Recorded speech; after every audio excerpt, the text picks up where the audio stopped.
Hello guys, in this video I'll show you how you can fix something unusual has happened while trying to access a file needed for the update. Please contact our support team. So without further ado, let's get started. The first step what you need to do here, write client should be disabled, or you just need to quit write client of your computer.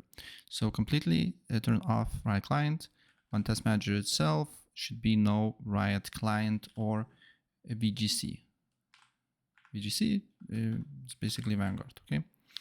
And then what you need to do here is to go on services. And on services, you need to scroll down or click on one of the tasks here and press V until you see VGC. And then you just need to go to properties and then make sure starter type is automatic. And then make sure if it's stopped, start it.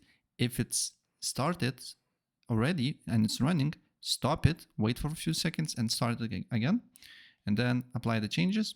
Then also you can refresh the task here. And now should VGC should be running. Make sure to double check before you go away that VGC should be running. So wait for a couple of seconds until it's done. And then apply the changes.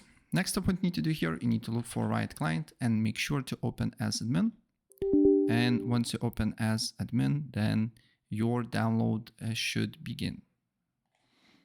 Once it's opened, then you need to go to Valorant or League of Legends, and then download thing should be starting, right? So that's pretty much it. And if I help you out, please press like and subscribe for more.